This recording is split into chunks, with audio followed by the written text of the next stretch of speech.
Assalamualaikum warahmatullahi wabarakatuh. Kalau mempersoalkan ulama-ulama klasik yang kelihatannya seolah husnuzon dan tidak mempermasalahkan nasab habaib, memang sudah seharusnya mereka husnuzon untuk nasab yang waktu itu belum tersingkap faktanya, belum ketemu kitab sezamannya, karena haram hukumnya mentakzib nasab. Tapi sekarang kan sudah jelas terbongkar.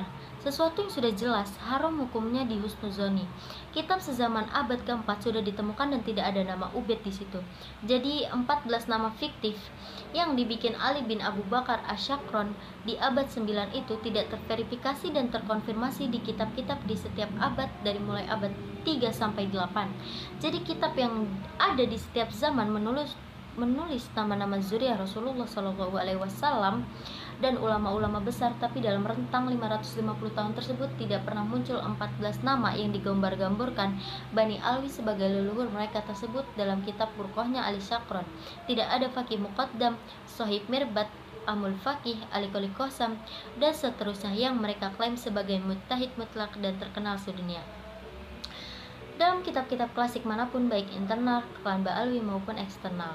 Artinya, pengakuan dari data sekunder kitab Burqoh abad 9 tersebut zong, mardud, maudu karena kontradiksi dengan data primer kitab-kitab klasik dari abad 3 sampai 8. Fahimtum? Imam Qurtubi tidak musnah keistiqohannya lantaran berpendapat bumi itu datar, padahal setelah astronot Emirates, Malaysia, Dubai, Pakistan, dan seterusnya keluar bumi dan melihat bumi dari luar ternyata memang bulat, tidak datar. Karena Imam Qurtubi bukan ahli astronomi dan geologi, ulama boleh salah tapi haram untuk berbohong. Jika ada ulama yang berbohong atau melindungi kebohongan, maka tidak layak disebut sebagai ulama, alias gugur keistiqohannya, maka tidak layak disebut ulama. Sedangkan problem nasab ini bukan persoalan pemikiran atau mazhab.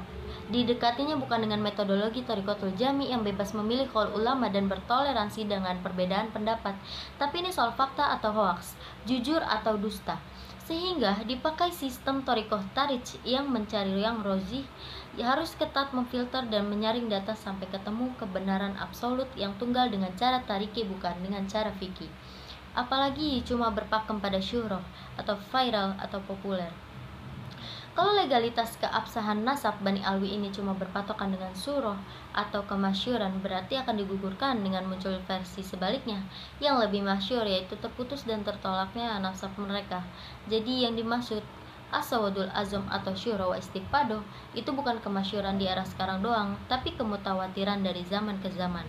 Artinya mutawatir terus secara mutasil atau tersambung dari mulai abad 3 sampai 9 dan sampai sekarang. Itu baru namanya syura au mutawatir yang levelnya di atas sahih.